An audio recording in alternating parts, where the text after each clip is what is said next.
नमस्कार दोस्तों, जैसा कि आप जानते हैं मार्च 2021 में आपके फर्स्ट और थर्ड सेमेस्टर के ऑनलाइन एग्जाम होने वाले हैं जो कहलाते हैं ओपन बुक एग्जाम ओबीई। ये बहुत बच्चों के तो पहली बार हो रहे हैं क्योंकि इससे पहले भी एसओएल इस तरह के एग्जाम कंडक्ट करा चुका है फाइनल ईयर के। मैंने उस टाइम पर बच्चों की काफी हेल्प की थी उनको वो एग्जाम कंडक्ट कराने के लिए, और इसलिए मैं जानता हूं कि क्या क्या प्रॉब्लम्स आती हैं, किन चीजों को कैसे करना चाहिए, क्या प्रिपरेशन होनी चाहिए। तो इस वीडियो में मैं आपको वो सारी बातें बताऊंगा जो आपके ओबीई में आपके काम आने वाली है। इस वीडियो को देखने के बाद आपको किसी और वीडियो को देखने की जरूरत नहीं पड़ेगी। इसमें मैं आपको सभी चीजें बताऊंगा, आपको टिप्स भी दूंगा कि आपको क्या करना है, क्या नहीं करना है, मैक्सिमम स्कोर कैसे करना है। वीडियो देखनी है आपको पूरी आखिर तक देखनी है बिना स्किप किए। अगर आप चैनल पर नए हैं तो सब्सक्राइब कीजिए, बेल आइकन को प्रेस कीजिए ताकि नई नई वीडियोस आप तुरंत देखते रहें। मैं हूं आपका दोस्त अशोक कुमार, आप देख रहे हैं अपना यूट्यूब चैनल एडुट्रिक्स।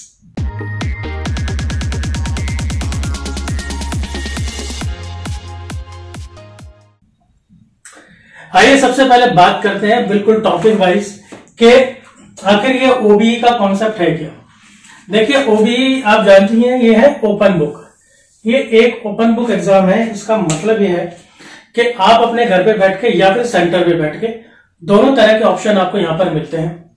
आप जिस मर्जी बुक से आप देखकर आंसर लिख सकते हैं, इंटरनेट से देखकर आप आंसर लिख सकते हैं, लेकिन आपको कॉपी पेस्ट नहीं करना है। मतलब आपको ये नहीं है कि आपने कॉपी पेस्ट कर लिया वर्ड की फाइल पे और उसका प्रिंट निकाल के आपने जो है अपलोड कर दिया, सबमिट करा दिया। आप आंसर कहीं से भी देख सकते हैं, लेकिन लिखना आपको अपने हाथों से है, अपनी शीट पर लिखना है अपने हाथों से, और फिर वही आपने सबमिट करानी है ऑनलाइन। कैसे होगा वो सब कुछ, सभी सवालों के जवाब मैं इस वीडियो में दूंगा। तो ओपन बुक का जो कॉन्सेप्ट है वो सिर्फ इतना ही है कि आप कहीं से भी आंसर देखकर लिख सकते हैं। इसके बाद आपको डॉक्यूमेंट्स क्या क्या चाहिए। आपको चाहिए, जब तैयार एग्जाम के लिए बैठेंगे तो एडमिट कार्ड चाहिए या फिर रोल नंबर चाहिए, क्योंकि इसमें जो भी डिटेल्स होंगी वही डिटेल्स आपको फिल करनी है जब आप एग्जाम के लिए बैठेंगे। तो ये तो जनरल सी चीज है, लेकिन इसके साथ में आपको एक ईमेल आईडी भी चाहिए, और ये जो ईमेल आईडी है ना, ये वर्किंग होनी चाहिए। ये किस लिए होगी, क्योंकि जब आप अपनी आंसर शीट्स फाइनल सबमिट कर देंगे तब आपको एक कंफर्मेशन ईमेल आएगा, और वो आएगा इसी ईमेल आईडी पर जो आपने सबमिट कराई हुई है अपने एग्जाम के टाइम पर, एडमिशन के टाइम पर। तो ये ईमेल आईडी आपके काफी काम आने वाली है, क्योंकि कई बार बच्चे कहते हैं, उन्हें डर भी लगता है कि हमारा पेपर सबमिट हुआ है कि नहीं हुआ है। तो जैसे ही आप सबमिट करते हैं आपको एक ईमेल कंफर्मेशन आ जाता है। इसके बाद आपको मटेरियल क्या क्या चाहिए। आपको वही नॉर्मल सब मटेरियल चाहिए जो आपको पेपर में चाहिए होता है, लेकिन खास क्या चाहिए वो है आपकी A4 साइज की वन साइडेड शीट। ये है मेन। अब यहां पर भी बच्चों के ना क्वेश्चन रहते हैं कि शीट हमें कैसी चाहिए, किस साइज की चाहिए, डबल साइडेड चाहिए, वन साइडेड चाहिए, दोनों तरफ लिख सकते हैं या नहीं। साइज में आपको चाहिए A4 शीट। वैसे देखिए, जो डीयू की तरफ से आता है नोटिफिकेशन, उसमें तो लिखा होता है A4 प्लेन शीट होनी चाहिए, ठीक है, लेकिन वो भी इतना मैटर नहीं करता है। आपके पास सिर्फ A4 साइज की शीट होनी चाहिए। ये फोटोकॉपी वाली A4 साइज की शीट भी हो सकती है या फिर रूल्ड भी हो सकती है, मतलब लाइन वाली भी हो सकती है, लेकिन आप दो साइड वाली ना लें, क्योंकि आप दूसरी साइड भी लिखते हैं तो फिर पहली साइड पर ना उसका इंप्रेशन आ जाता है। तो जब इंप्रेशन आ जाता है तो फिर जब हम उसकी फोटो क्लिक करके भेजते हैं तो वो फोटो अच्छी नहीं आती है। तो मेरी तरफ से सजेशन ये है कि आप सिंगल साइडेड A4 शीट लीजिए। आपको एक शीट के ऊपर सिर्फ एक ही साइड लिखना है, और वो शीट आपकी अच्छी होनी चाहिए। ऐसी ना हो कि लिखते टाइम ना वो ऐसे साइडों से मुड़ जाए या थोड़ी सी क्रैश हो जाए, फिर उससे जो इमेज है फिर वो अच्छी नहीं आती है। तो आप प्लेन शीट लीजिए, लाइनों वाली लीजिए, तो उसमें कोई दिक्कत नहीं है। आप दो तरह के पेन लेकर चलिए, एक ब्लू पेन और एक ब्लैक पेन, दोनों तरह के लेकर चलिए। क्यों, वो मैं आपको आगे बताऊंगा। आपके पास व्हाइट फ्लूइड भी होना चाहिए, क्योंकि इसके अंदर क्या है कि कोई छोटी मोटी मिस्टेक आपसे हो सकती है, तो उसको आप फिर व्हाइटनर से कवर कर सके। आपके पास स्केल भी होना चाहिए। आप जानते हैं पेपर करने के लिए चाहिए होता है पेंसिल, और कैलकुलेटर भी अगर जरूरत पड़ती है अगर आपका प्रैक्टिकल पेपर है तो। अब टाइमिंग, ये जो टाइमिंग है ये बड़ा इंपॉर्टेंट है, क्योंकि इस टाइमिंग के ऊपर ज्यादा क्लेरिफिकेशन अभी तक आई नहीं है। जो पिछला एक्सपीरियंस मेरा रहा है उसके आधार पर और अभी जो डेट शीट आई है उस डेट शीट के आधार पर मैं आपको ये टाइमिंग्स बता रहा हूं। क्योंकि अभी जो डेट शीट आई है उसके ऊपर जो टाइमिंग लिखी है उसके अंदर लॉगिन का टाइम नहीं है, कितने बजे आपको लॉगिन करना है। तो लॉगिन के बारे में कुछ भी नहीं बताया, क्योंकि मैंने ये एग्जाम पिछली बार कंडक्ट कराए थे तो मुझे इसके बारे में सारी नॉलेज है। तो मैं आपको बता रहा हूं वन बाय वन किस टाइम पर आपने क्या करना है। बच्चे जो है वो एसओएल या अपने कॉलेज में भी बार बार फोन करके पूछ रहे हैं, क्लैरिफिकेशन ले रहे हैं, हमें 3 घंटे मिलेंगे, 4 घंटे मिलेंगे या 5 घंटे मिलेंगे। अभी ये भी र्यूमर फैला हुआ है कि आपको 5 घंटे मिलेंगे। तो अब इसके बाद आपको कोई भी डाउट नहीं रहने वाला है, सिर्फ आप ध्यान से इसको देखिए और सुनिए।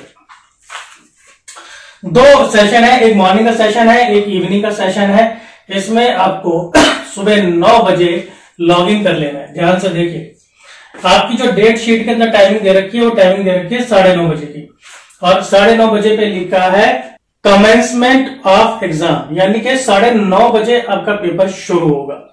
9:30 बजे आपका पेपर शुरू जरूर होगा, लेकिन आपको लॉग इन 9 बजे करना है, आधे घंटे पहले।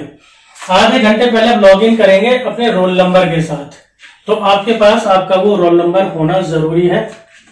9:30 बजे आपका पेपर शुरू हो जाएगा, और 9:30 बजे पेपर शुरू होने का मतलब है कि आपको क्वेश्चन पेपर मिल जाएगा डाउनलोड करने के लिए।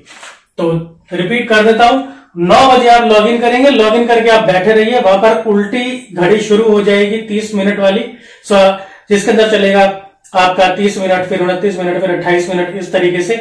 और जैसे ही वो फिनिश हो जाएगा 9:30 बजे आपका क्वेश्चन पेपर आपके सामने आ जाएगा डाउनलोड करने के लिए, फिर आपको उसे क्लिक करके डाउनलोड करना है। पेपर आपका खत्म होगा 4 घंटे बाद, यानी कि 1:30 बजे। 1:30 बजे खत्म होगा। किस तरीके से? टोटल 4 घंटे आपको इसमें मिलेंगे, जिसके अंदर मिलेंगे 3 + 1। 3 घंटे का तो आपका पेपर होता ही है, 1 घंटा आपको एक्स्ट्रा मिलेगा क्वेश्चन पेपर डाउनलोड करने के लिए। जब आप अपने आंसर्स बना लेंगे सारे, फिर उनको क्लिक करके और फिर अपलोड करने के लिए। तो इन सब चीजों को मिला के कुल मिला के आपके पास होंगे 4 घंटे। अब इसके अंदर बच्चों को ये भी डाउट है कि हम क्या आंसर सिर्फ 3 घंटे तक लिख सकते हैं, 3 घंटे के बाद क्या हम आंसर नहीं लिख सकते? ऐसा कुछ नहीं है, आपके पास टोटल 4 घंटे हैं।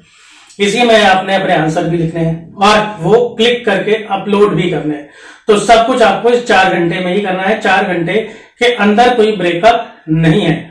वो लिखने के लिए गाइडलाइंस में लिखा है कि 3 घंटे का तो आपका एग्जाम होता ही है, और 1 घंटा आपको दिया जा रहा है एक्स्ट्रा एक्टिविटी के लिए, यानी क्वेश्चन पेपर डाउनलोड करना और आंसर्स वगैरह अपलोड करना।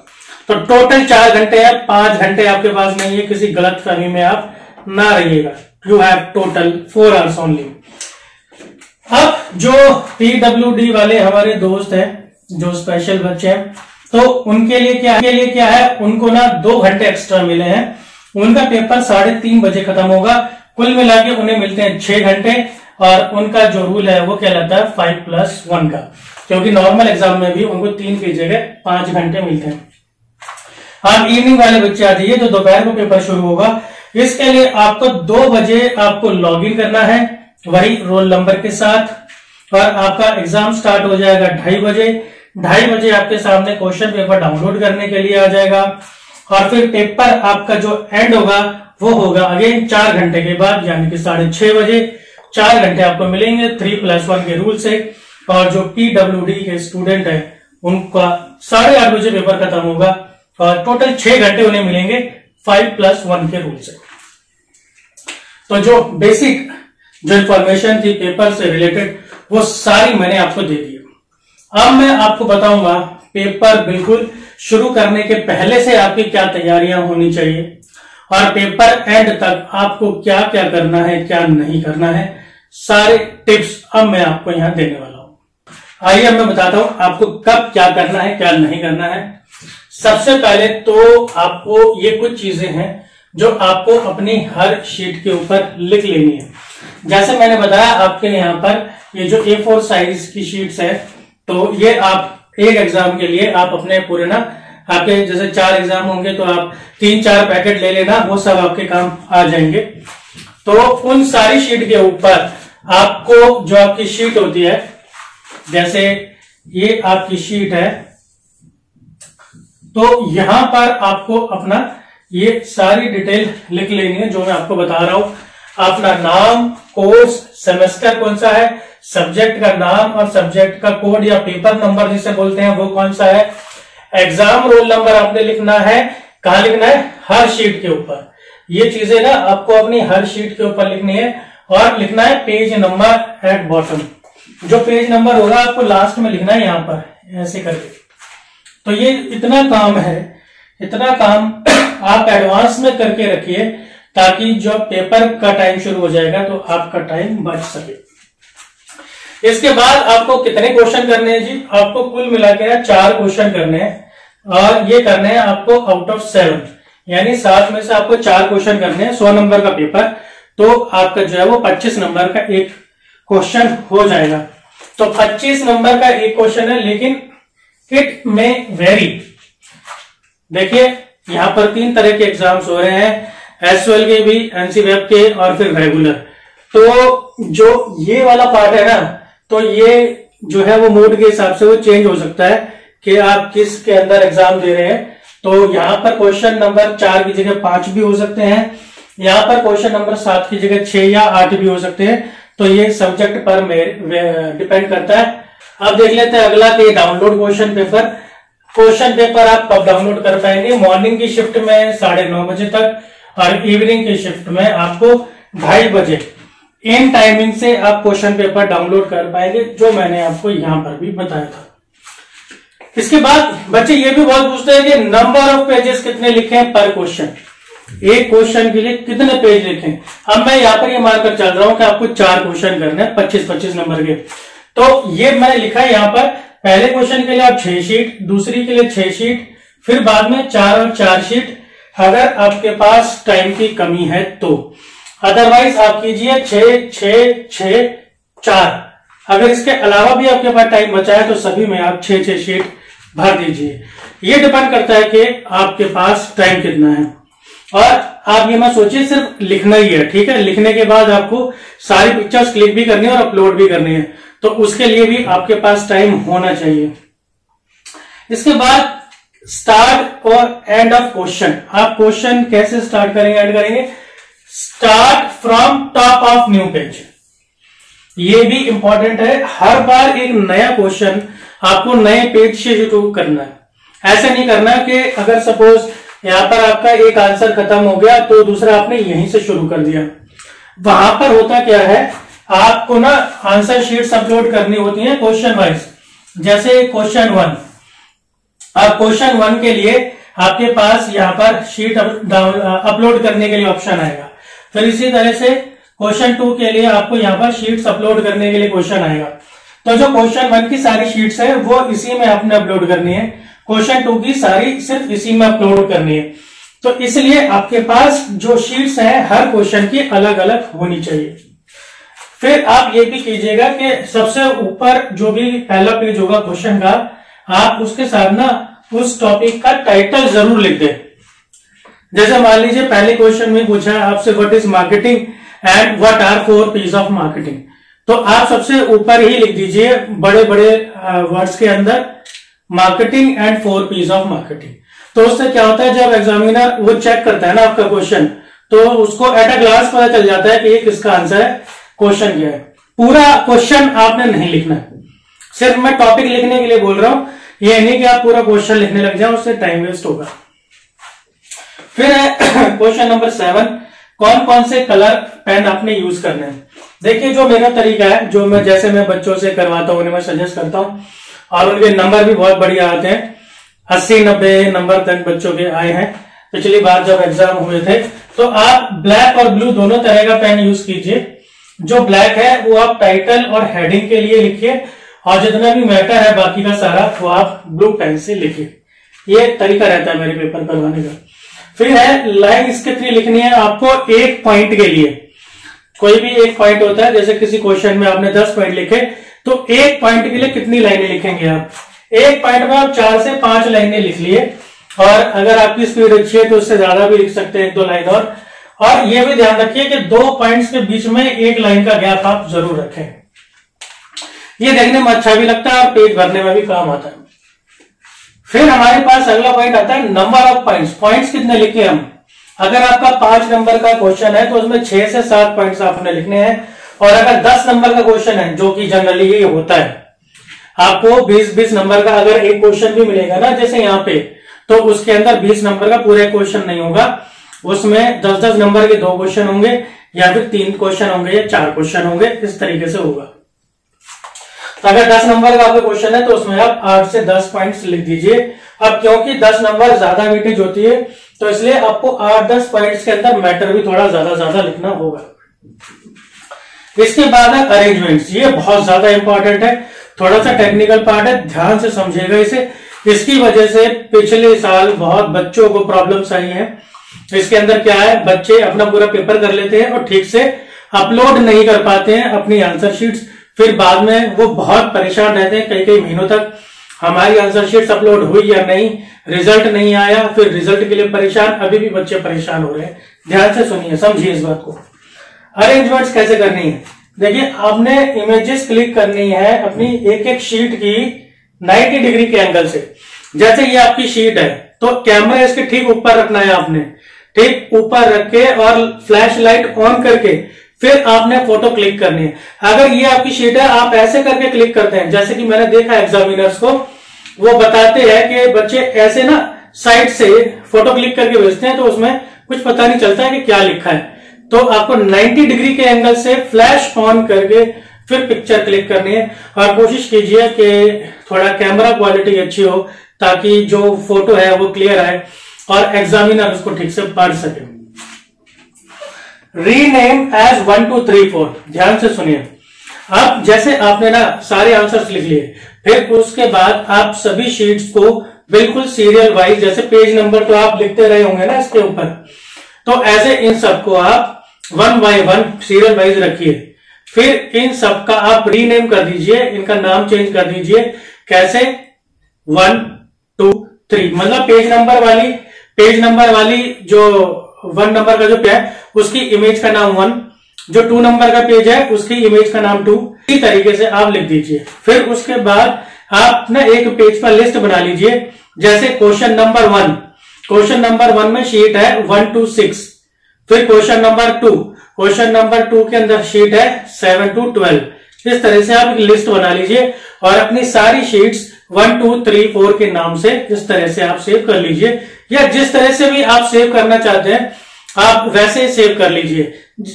जैसे क्वेश्चन 1.1, क्वेश्चन 1.2, क्वेश्चन 1.3, इस तरह से भी कर सकते हैं जैसे आपको ठीक लगे। फिर आप make sets of questions like question 1 sheet 1 to 6, जो मैंने आपको बताया कि इस तरह से आप सेट बना लीजिए हर एक क्वेश्चन का कि किस क्वेश्चन के अंदर कितनी शीट्स हैं। जब ये आपकी शीट्स बन गई, फिर लास्ट में है आपको अपलोड करनी है answer sheets. Upload sheets question wise. तो आप कैसे करेंगे? जब आप अपलोड करेंगे, जैसा मैंने आपको बताया, आप जैसे ये क्वेश्चन 1 होगा, इसके आगे शीट्स अपलोड करने का ऑप्शन होगा, इस पर आप अपलोड करेंगे, अपलोड पर क्लिक करेंगे जब आप, फिर आप अपने फोन या कंप्यूटर की फाइल वाले सेक्शन में पहुंच जाएंगे। तो आप जैसे क्वेश्चन नंबर 1 के लिए शीट्स है 1 to 6, तो आप शीट 1 to 6 को एक साथ सिलेक्ट कर लीजिए, सारी फाइलें सबको एक साथ सिलेक्ट करके फिर ओपन कर दीजिए। तो वो सारी की सारी शीट सीरियल वाइज 1 2 3 4 5 6 सब एकदम अपने आप, क्योंकि उनका नाम हमने गिनती में दे रखा है 1 2 3 4, तो वो अपने आप ही अरेंज होकर वहां पर अपलोड हो जाएंगी बिल्कुल सही सीरियल वाइज।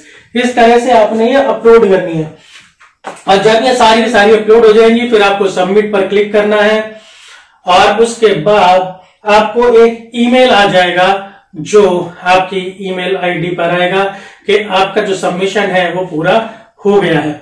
जब ये ईमेल आ जाए फिर आप तसल्ली पूर्वक लॉग आउट कर सकते हैं कि हाँ जी हमारा पेपर सबमिट हो गया है, अब हमें कोई प्रॉब्लम नहीं होने वाली है। अपने एक्सपीरियंस के आधार पर जितना मुझे समझ में आया मैंने यहाँ पर आपके पॉइंट्स पुटअप करके उनके जवाब देने की कोशिश की है। अगर फिर भी कोई आपका डाउट रह गया है तो आप कॉल कर सकते हैं, कमेंट बॉक्स में बात कर सकते हैं, व्हाट्सएप कर सकते हैं। मैं आपकी पूरी मदद करने की कोशिश करूंगा।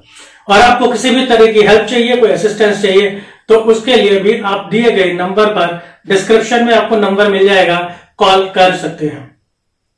जितना हो सके अपने यार दोस्तों को सबको इस वैल्यूएबल इंफॉर्मेशन से अवगत कराइए और इसी तरह से जुड़े रहिए चैनल के साथ। मिलता हूं मैं आपसे अगली वीडियो में। धन्यवाद।